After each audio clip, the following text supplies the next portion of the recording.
welcome to my channel. We discuss astrotheology and sidereal astrology here and how that's all playing out in our timeline. And so I want to discuss the next couple of weeks in astrology-wise and how this is all tying into the south and north nodes of Ketu and Rahu, and what this is really showing us, and how we're going into a Kale Sarpa yoga, which has to do with Hindu astrology. So I want to explain all this. I just want to let you guys know I've been a little bit down memory lane because I had to put my old dog down, and that was it took the time. I took a few days to just try to remember him and care for him before I made that decision. So that's why I haven't been around much. He was actually my late husband's dog, and it's the last animal that I have that was alive when he was alive. So it was a little bit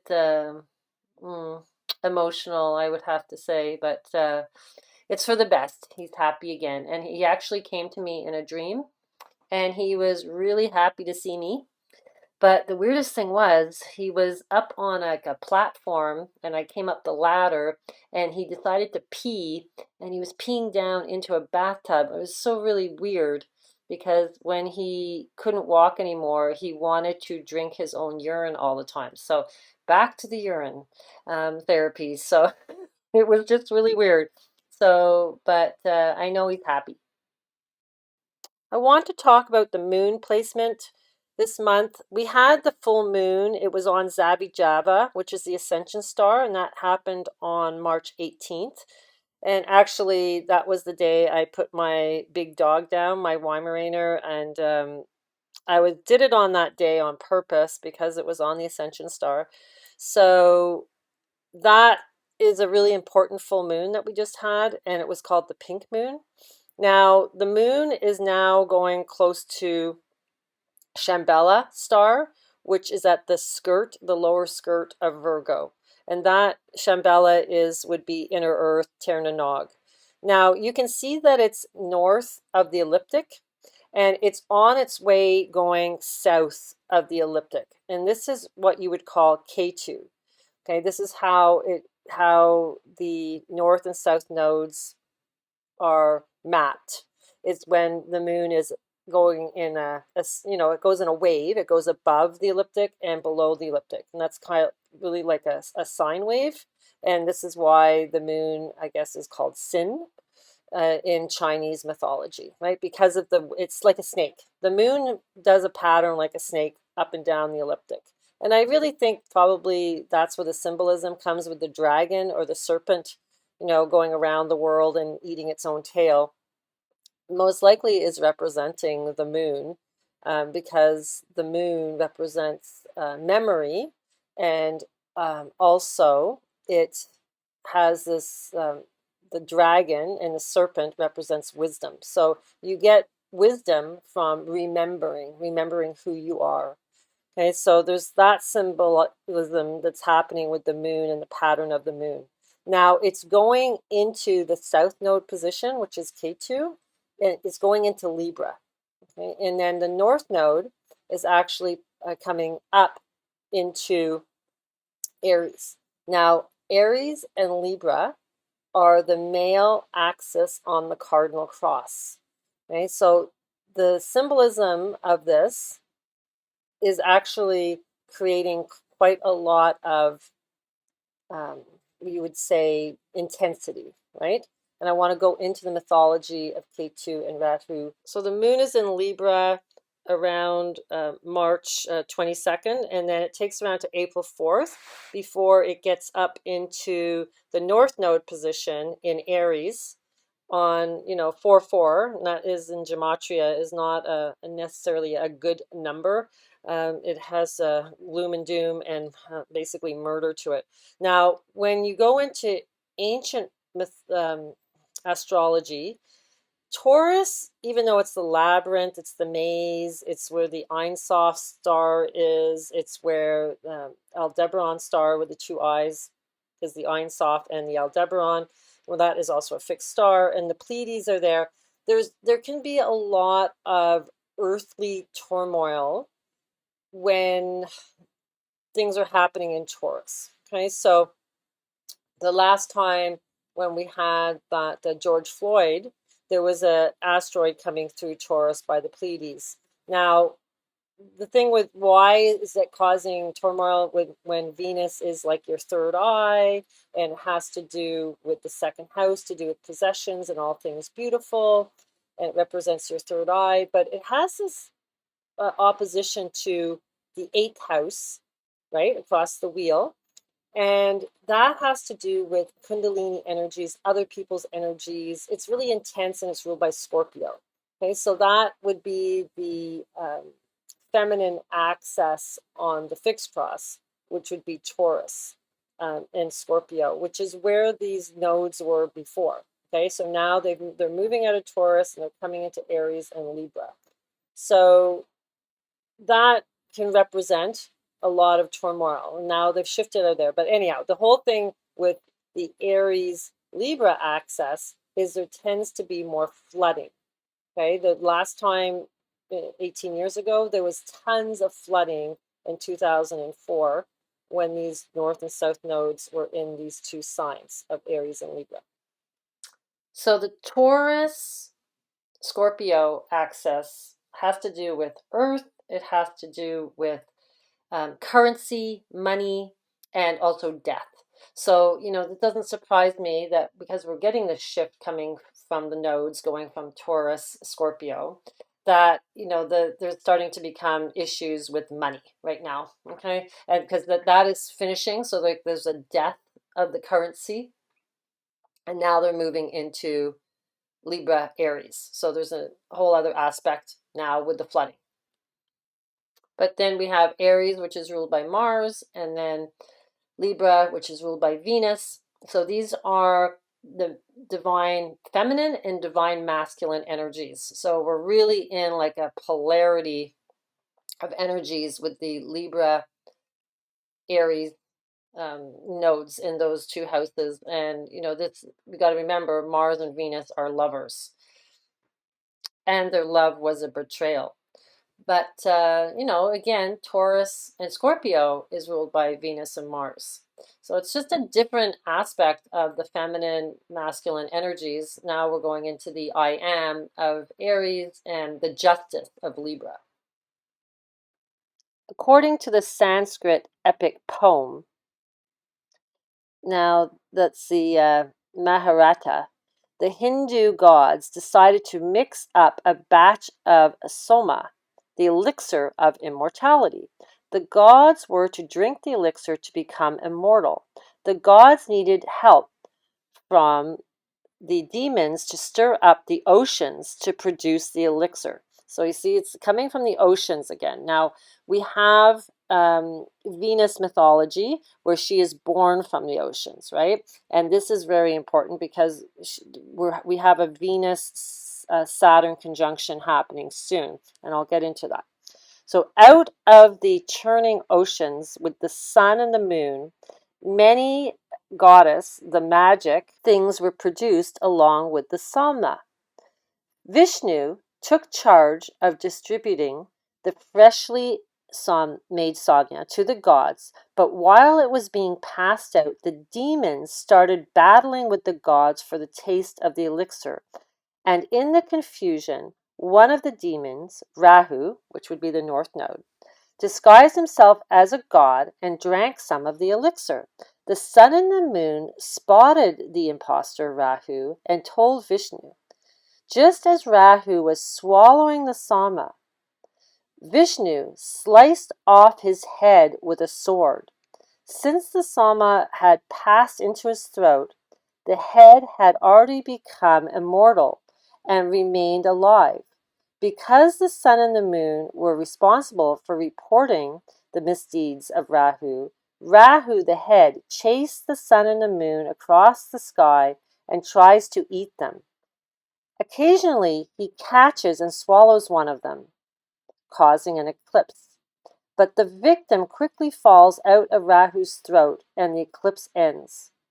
Some believe that banging on a drum or utensils during the eclipse helps to scare Rahu into releasing the sun or moon. Apparently, Ketu, that's the south node, also chases the sun and moon and can also cause eclipses.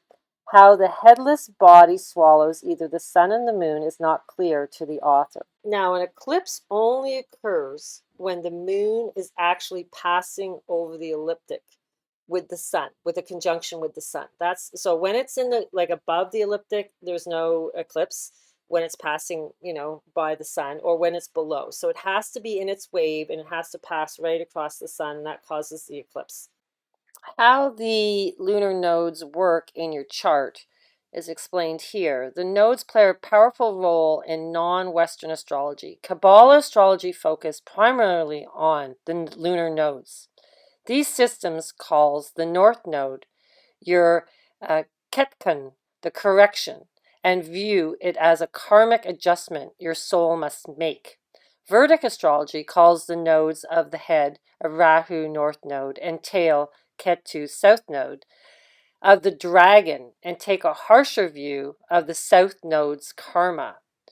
Note to parents to be, if you have a child around the age 18 to 19 or 36 to 37, you'll have the same nodes. And if you date, marry, or join forces with someone 9 to 10 years older or younger than you, there's a good chance they'll have the opposite nodes. It's because it happens every 18 years that the south and north node get back in the same position in the axis of the crosses.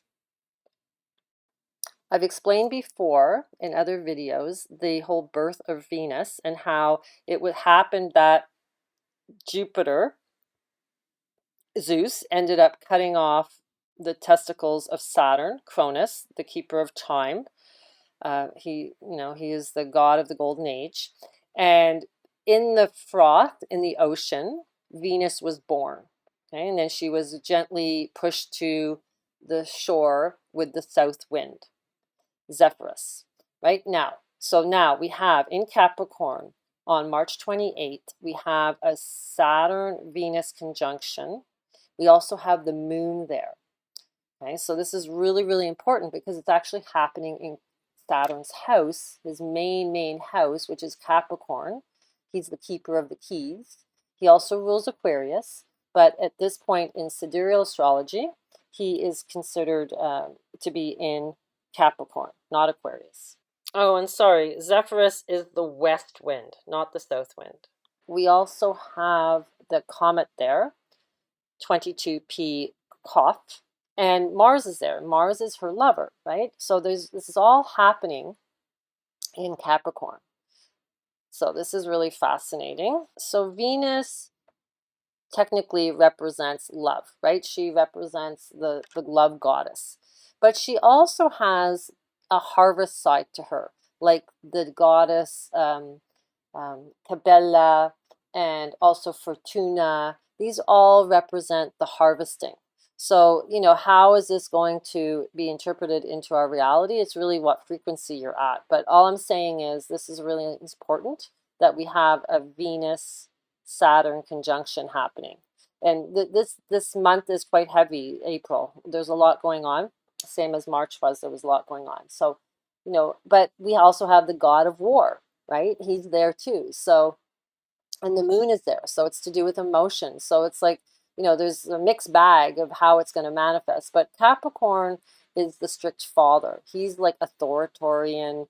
He brings coldness to everything. Capricorn, that constellation. So, the fact that it's happening in Saturn's cold kind of authoritarian house, and we have the Mars there with the war, it's not looking like it's going into a super positive aspect because of the constellation that it's happening in. And on the Kabbalah tree and the tarot cards, Capricorn represents the number 15 card, which is the devil. So the devil card, which runs from the 6th Sephiroth to the 8th, which is the sun and Mercury, right?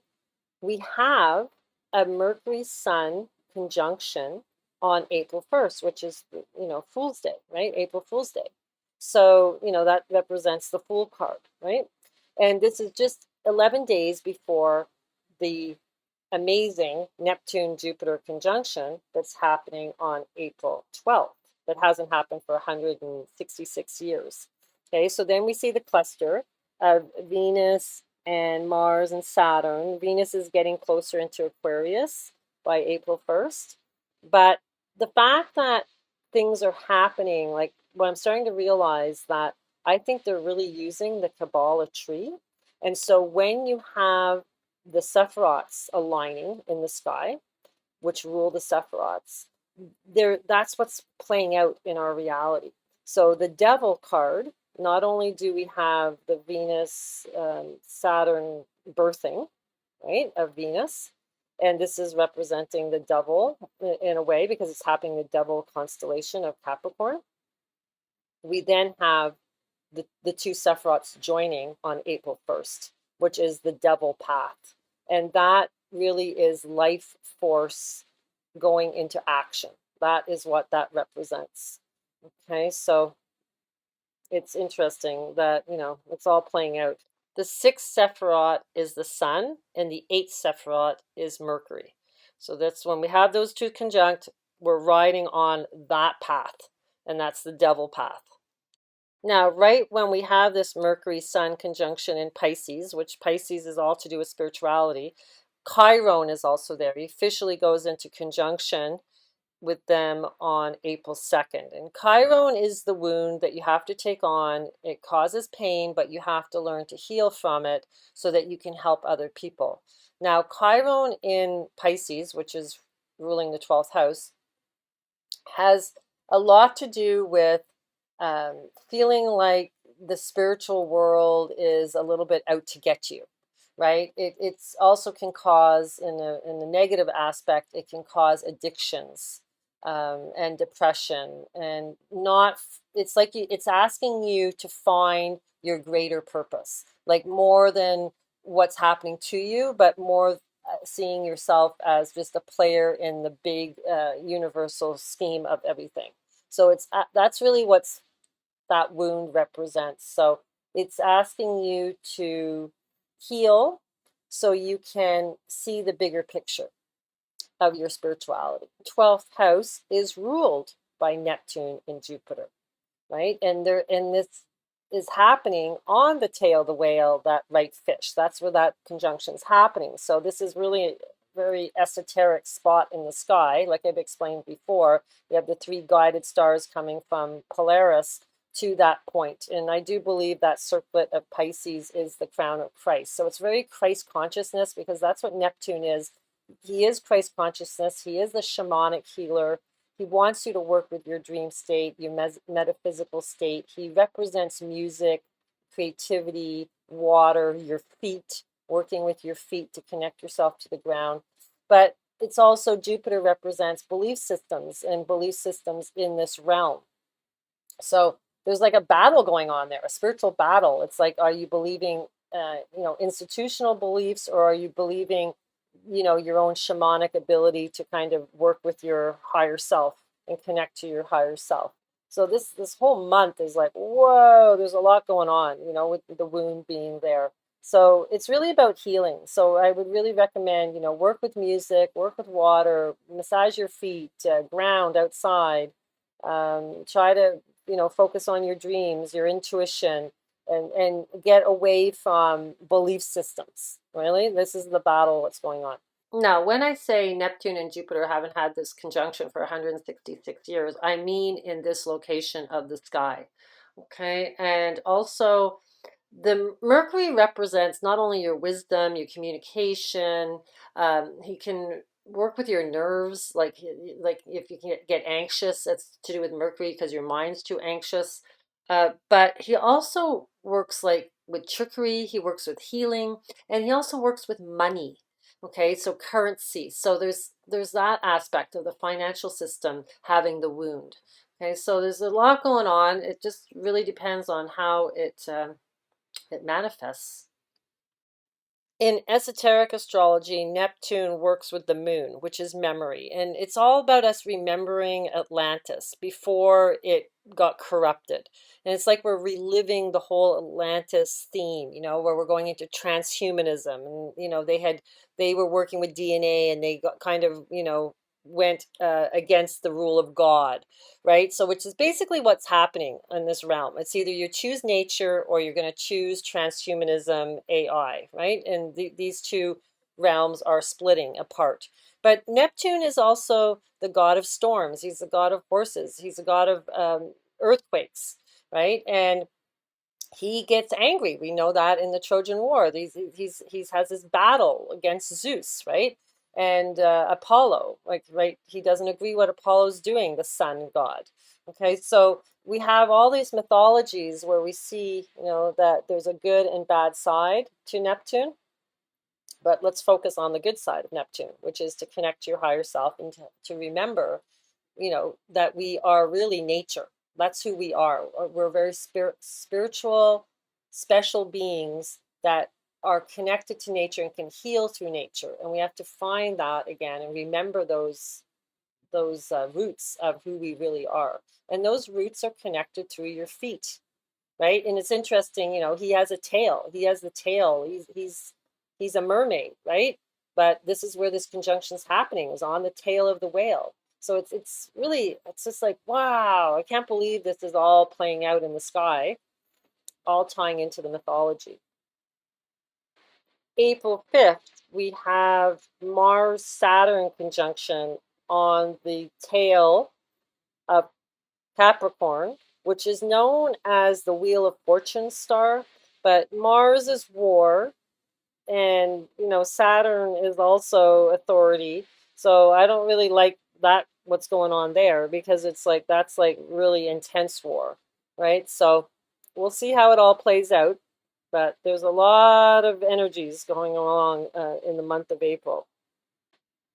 And I'll go into the second half of April later, but we also have this blood moon that's happening in May, right? So we got a lot of intensity coming up as spring goes along here. This blood moon is happening at midnight in the house of justice, Libra, and this is part of the south node moon, right? So, this is like, oh my God, justice, justice can be good and it can be bad, right? It's like, is it going to be bringing forth things, out into the open? Or is there's like the justice is almost like, the hammer coming down, God's justice on what's happened in the world. And he's going to put his wrath, onto this realm because of all the corruption. So, it's just, how is it going to play out? But all I know is there's a lot of intensity. And this is to do with this, the South Node, with these intense energies to do with the demonic, Rahu that had kind of taken the elixir from the gods. But this blood moon is happening in Ketu, and Ketu is all to do with karmic payback. Okay, so it's really, yeah, karma. For many ancient civilizations, the blood moon came with an evil intent. The ancient Inca believed that the deep red color as a jaguar attacking and eating the moon. They thought the jaguar might one day turn its attention to earth. The people would shout and shake their spears and make the dogs bark and howl, hoping that enough noise would drive the jaguar away. Some Hindus interpret lunar eclipses to mean that the demon Rahu is drinking the elixir of immortality. Twin deities of the sun and moon quickly decapitate Rahu and who has been consuming the elixir. Rahu's head remains alive, seeking revenge. Rahu's head chases the sun and moon to devour them. If he ever catches them, we have an eclipse. Rahu swallows the moon, which then reappear out of the severed neck. In ancient Mesopotamia, the lunar eclipse was considered a direct attack on the king, given their ability to predict on an eclipse with reasonable accuracy. they would put in place a proxy king for its duration. So they swapped out the king. Wow. Someone that was considered to be expendable would pose as the king, while the real king would go into hiding until the eclipse passed. The proxy would go away, and then the real king would come out of hiding. In Islamic cultures, eclipses tend to be interpreted without superstition. The sun and moon represent deep respect for Allah. So during an eclipse, a special prayer is chanted, asking for Allah's forgiveness and reaffirms Allah's greatness. So it's really all to do with the wrath, right? It's the wrath, even in the Islamic cultures, they're saying, God, please forgive us. So there's some type of doom coming from the gods. So on Pi Day, this little gift thing comes up. And it's talking about the pirate, right? So they have the patch, but it looks like a blood moon. And we have this blood moon, this red blood moon, happening in 2025, right on Pi Day, right? And it's happening on Java, the ascension star in Virgo. So I'm kind of like, wow, I wonder if they're, actually projecting that blood moon to do with, Pi Day. And then they had the pineapple representation, and then the pipette, which has to do with like this needle. That's what it represents. It's like this transfer of fluids in a tube is a pipette. And I'm like, why is it transfer of fluids? I wonder if they're talking about urine again. Like, I don't know. It's just like weird that this kind of popped up on Pi Day. Now we know the Libra constellation has to do with Estrella, who is the last Titan that was on Earth trying to help people get back to the Golden Age. We know it's a portal with the two stars there that rule the scales, and this I've explained this all before. The really old stars called Zen El Janubi, and then we also have this HG 140283 star. And this star is supposed to be the oldest extant star discovered, often nicknamed Methuselah star after the ancient biblical figure.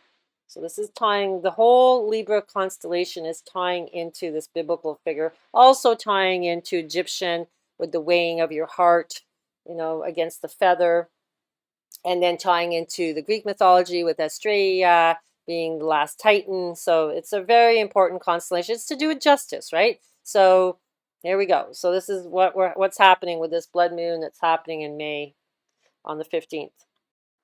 So who is Methuselah?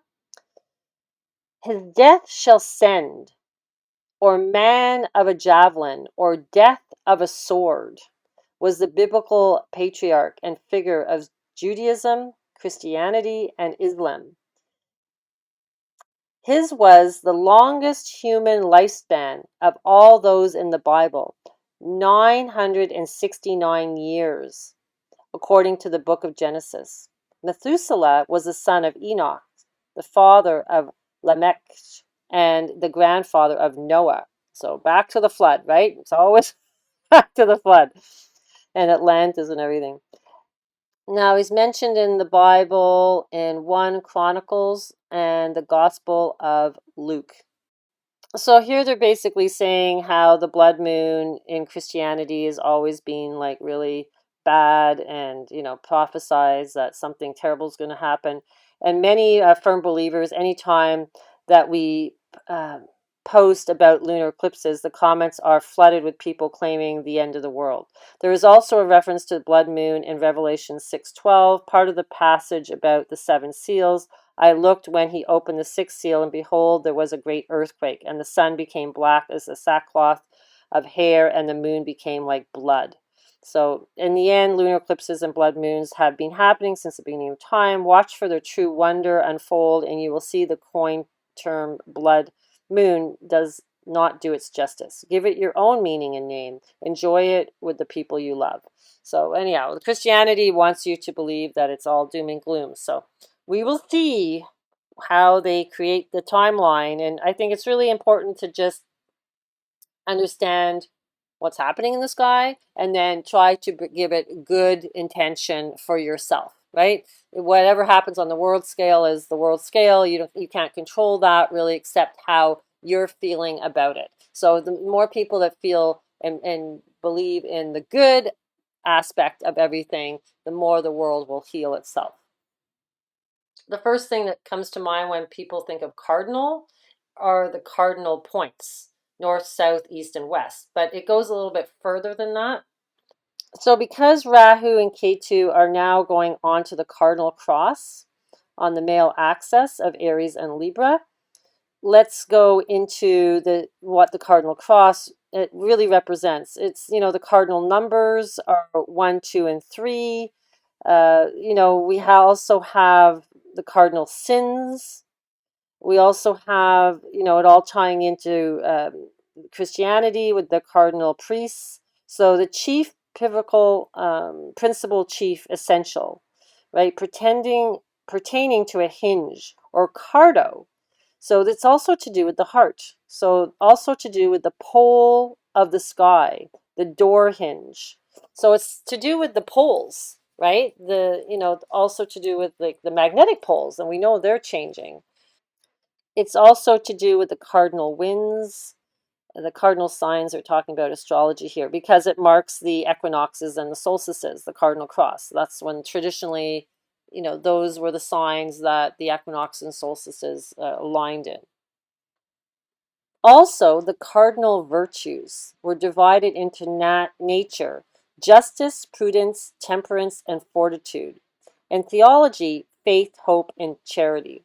The natural ones were the original classical ones, which were amended by the Christians, right? So the natural ones were justice, prudence, temperance, and fortitude. So I tried to find out how they relate to our constellations. We know justice is Libra, but what I did find out that prudence was actually Saturn. Here's a painting with them, and you can kind of see, justice has the scales, fortitude would be Mars, prudence is a picture almost like a Venus, but she's born from Saturn, and temperance is the temperance card in the tarot, which is Jupiter, Sagittarius. Now, I didn't find any written text saying that prudence was, well, actually, I did find what prudence was Saturn, but not temperance being Jupiter.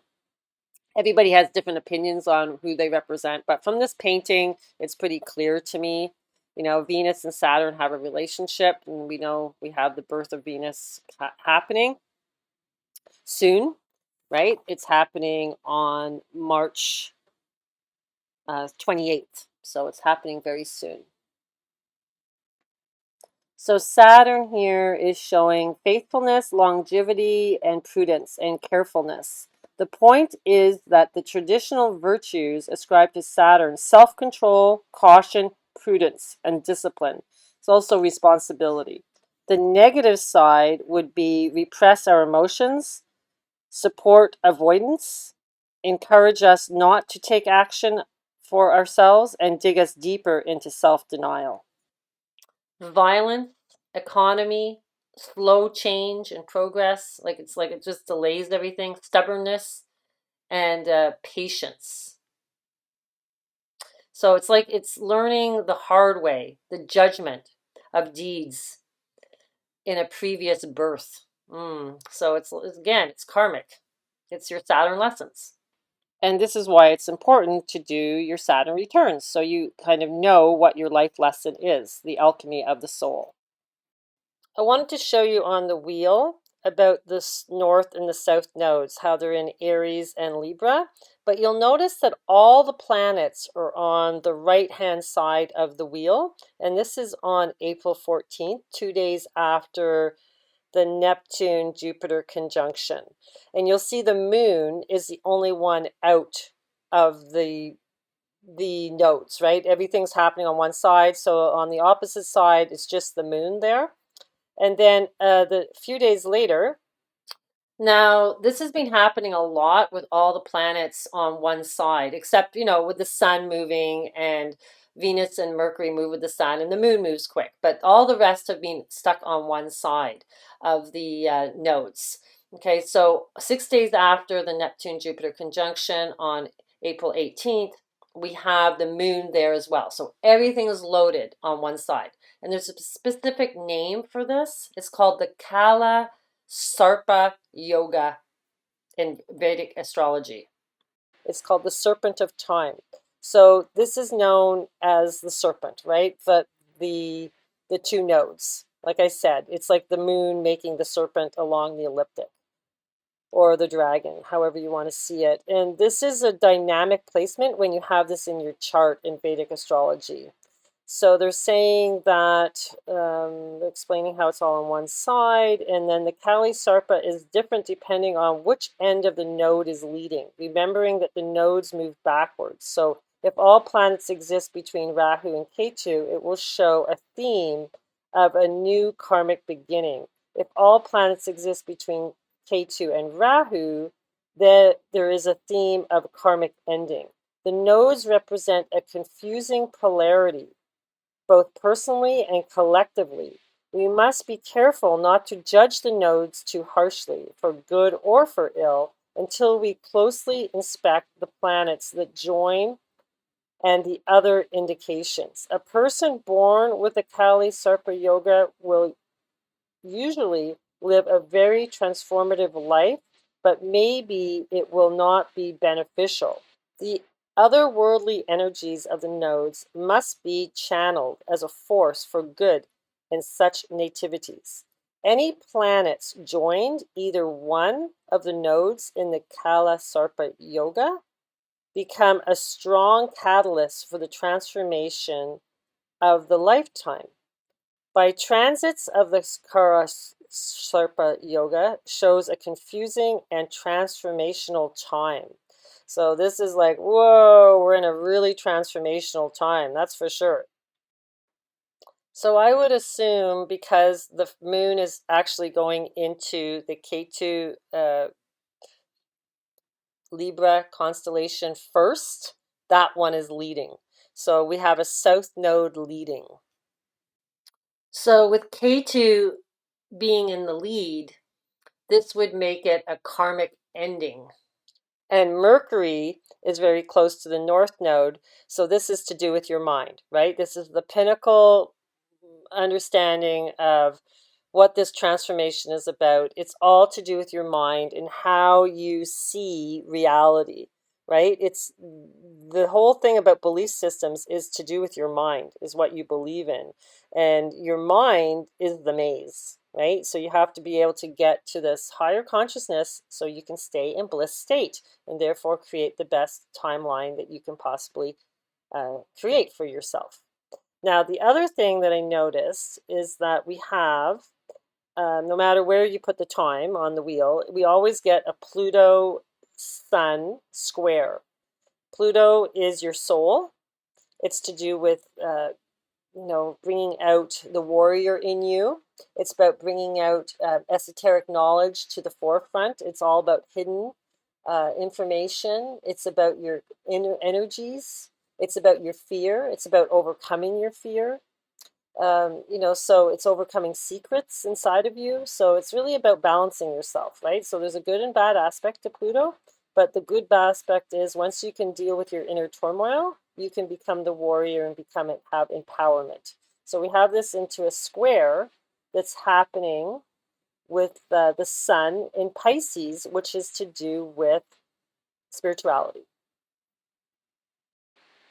So the sun squaring is saying here, you will experience an illumination of subconsciousness fears and desires that will initiate a cathartic process and test your strength and resiliency. When the transitioning sun forms a square aspect with your natal Pluto, you may temporarily feel like you are lost in darkness because everything's hidden with Pluto. Through persistence in actualization, your purpose, you will rediscover your inner light and sense of personal empowerment. If events direct your awareness towards old patterns that have been limiting you and need to be released, commit to enter a period of shedding, purging, or breaking them down.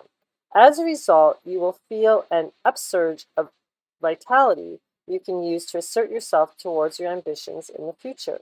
It's also possible that you will be challenged by an authoritarian figure who attempts to disempower or manipulate you. Okay, so that's what, the whole media does, right? It disempowers you. So do your best to monitor the power dynamic within your relationships. This will help you, this will help so you can avoid becoming pulled into a battle of wills in which one or both of you attempt to claim power over the other person. So it's really the sun is battling with Pluto, because Pluto is the other world. It's the underworld. It's the hidden world. It's the hidden realm. Okay, so, and it's Mars. Mars is the warrior. So yeah, we got a lot going on, guys. It's going to be really kind of intense the next little while. And with the sun in belief systems, and this also ties into the ego and pride. That's what the sun, its negative side, can represent. So yeah, it's like two different realities, and you got to get to the side of bliss and detachment from all this crazy world that we're in. I want to leave you with this return of spring, because it's so lovely that we've just had the last full moon of winter and we're now into spring. The lovely maiden roaming the wild dark valley through, culls from the shining waters lilies and locust blue. With leaves the peach tree are laden, and wind sighs through the haze, and the willows wave their shadows down the oriole haunted ways. As passion's tranced I follow, I hear the old refrain of spring's eternal story that was old and is young again. Enjoy! It's so nice to finally have spring up here again. Take care, guys. Bliss to you. Don't forget to like and subscribe if you can. I never tell you guys to do that, but the more people like and subscribe, the more my channel gets exposure, and more people can kind of learn to get to the bliss state of consciousness, which in the end helps us all. So if you can help spread this information, I appreciate it. The middle path is the glorified path. And I'm here for doing readings. We're still working on the website. Unfortunately, Gavin had a turn with his health, but I trust the divine timing. So it will happen when it needs to happen, and I'm sure that will be sooner than later.